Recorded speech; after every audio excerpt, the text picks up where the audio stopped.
Good morning বন্ধুরা, good morning from আমার পাড়া। আর এখন হচ্ছে আমি কাজে বেরোচ্ছি না, আজকেও রাজিয়াকে নিয়ে হসপিটালে যাচ্ছি। আগের দিন হসপিটালে গেছিলাম, ঠিক আছে। আগের দিন কিছু টেস্ট হয়েছিল, আজকের হচ্ছে ব্লাড টেস্ট আছে 2 রকমের। তো ওকে হসপিটালে ছেড়ে ওখান থেকে আমি কাজ শুরু করব, তারপর ও যখন হয়ে যাবে আবার ওকে নিয়ে বাড়ি চলে আসবো। এই হচ্ছে আজকের প্ল্যান, ঠিক আছে। আর যা গরমকাল পড়েছে, গাড়িতে একটুও বসা যাচ্ছে না। মানে কি বলবো, বিনা এসিতে গাড়িতে বসেছি, 2 মিনিট 3 মিনিটের মতো বসেছিলাম। ভাইব আসতে লেট করছিল, পুরো ঘেমে স্নান হয়ে গেছে, পুরো জামাটা না ভিজে গেছে। তো দেখা যাক কিভাবে কি গাড়ি চালানো যায়। আজকে একটু ঝড় হওয়ার কথা আছে, ঝড় বৃষ্টি হলে তো মানুষের অনেক মঙ্গল হয়ে যাবে, ঠিক আছে। আমার হলেও কি না হলেও কি, ঠিক আছে, কিন্তু হলে আমারও একটু মঙ্গল হয়ে যায়, গাড়ি চালাতে সুবিধা হয়। তো যাই হোক, চলো এখন সোজা হসপিটালে যাই। এরপরে এরপরে নেক্সট টিমে কথা বলছি।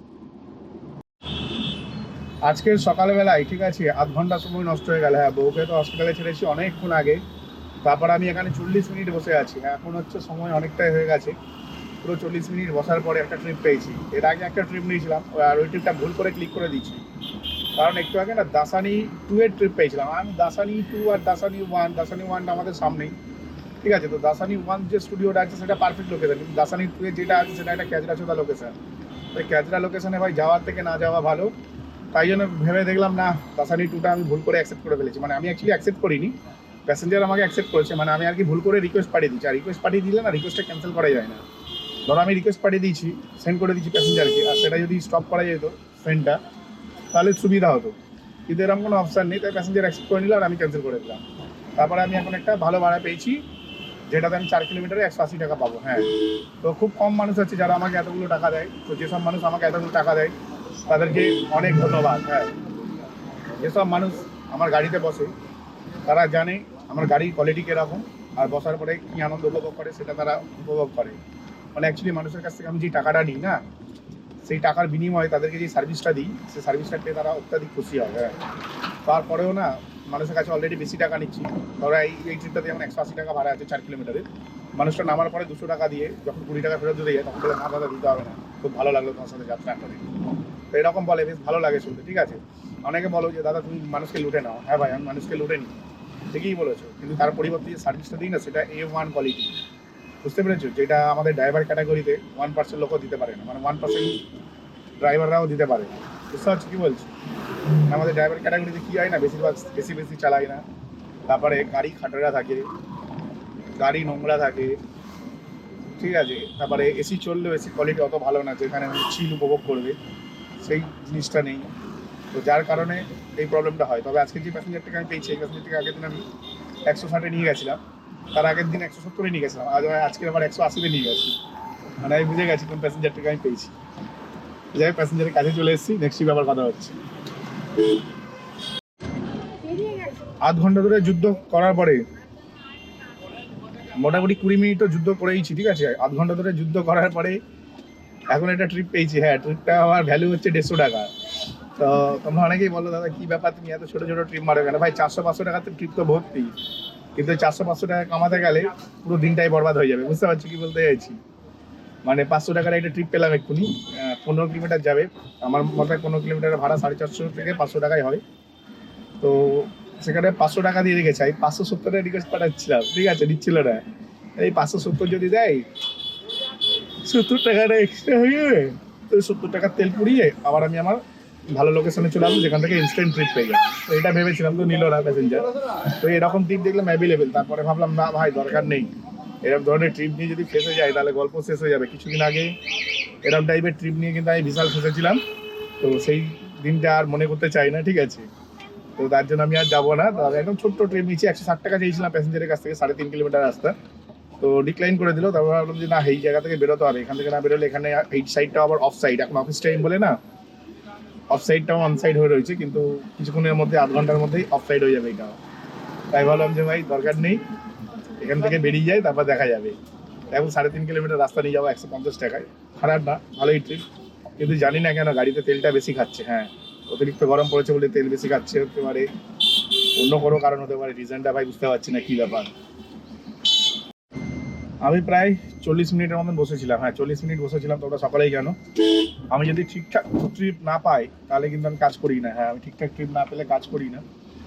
আর আমি এখন যে জায়গাটিতে আছি এই জায়গাটাও একটা পচা জায়গা, এখান থেকে ট্রিপ পাচ্ছি, কিন্তু ভাই বার্গারিং নেক্সট লেভেল, বুঝতে পারছো?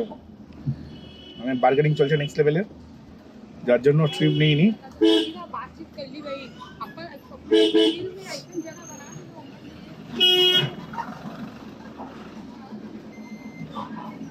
তো নেক্সট লেভেলে বার্গারিং চলছে বলে না ট্রিপ নিইনি। আর এখন হচ্ছে আমি একটা ট্রিপ পেয়েছি, যেটা 2 কিলোমিটার যাবে, 140 টাকা ভাড়া। হ্যাঁ, 2 কিলোমিটার 140 টাকা। তো এগুলো খুব মানে কপাল করেই পাওয়া যায় আর কি। এখন আমি যে জায়গাটিতে আছি, এখান থেকে ভাই যেই লোকেশনে যাচ্ছি না, সেটা ভাই মানে মাথা খারাপ হয়ে যাওয়ার লোকেশন। এটা ডিটেলসটা তোমাদের একটু পরে বলবো, ঠিক আছে? কারণ আমি প্যাসেঞ্জারের কাছে চলে এসেছি। যেমনটা তোমাদের বলেছিলাম, মানে আমি এই যে ট্রিপটা নিয়ে যাচ্ছি না, এই ট্রিপটাতে খুব ভালো ট্রিপ পেয়েছি। হ্যাঁ, খুব ভালো ট্রিপই ছিল, ঠিক আছে? 3 কিলোমিটার রাস্তা ছিল না, 140 টাকা পেয়ে গেছে। আমি প্রথমে ভেবেছিলাম 2 কিলোমিটার রাস্তা হবে, তারপরে 2.7 কিলোমিটার। ঠিক আছে, সেই ক্ষেত্রেও দেখতে গেলে খুব একটা যে খারাপ আর্নিং করেছি তা না। 3 কিলোমিটার রাস্তা না, 140 টাকা পেয়ে গেছি। আমি তো বলবো যথেষ্ট ভালো পেয়েছি। কিন্তু ভালো তো পেয়ে গেছি, এবার ছাওয়া জায়গাও পেতে হবে। ছাওয়া জায়গা না পেলে ভাই ভীষণ বিপদ। কারণ এখানে যা রাস্তার অবস্থা, এখানটাতে একটু দাঁড়াই, দেখি কি হয়, কতক্ষণ দাঁড়াতে পারি। কারণ এখানে প্রচন্ড পরিমাণে না P P P P P P করতেই থাকে কনস্ট্যান্ট। তো 9:30 থেকে 10:30, 11:30, 12:30, মানে 3 ঘন্টা, ঠিক আছে? 9:30 থেকে 12:30 অবধি 3 ঘন্টা আমি করলাম, কি বলে, গাড়ি চালালাম। হ্যাঁ, 3 ঘন্টা গাড়ি চালিয়ে ইনকাম করেছি 660 টাকা, বুঝতে পারছো? যেখানে 60 টাকা কোম্পানির কমিশন আর 600 টাকা আমার। তো টোটাল ব্যবসা করলাম নাকি 600 টাকা। ভাবতে পারছো কি ব্যবসার অবস্থা? এত গরম, এত গরম, ঠিক আছে? টেম্পারেচার এত বেশি, যে টেম্পারেচারে মানে গাড়ি চালানো মানে ভয়ঙ্কর ব্যাপার হবে আর কি। গাড়ি চালানোটা মানে আমার মতে চালানো উচিতই না, ঠিক আছে?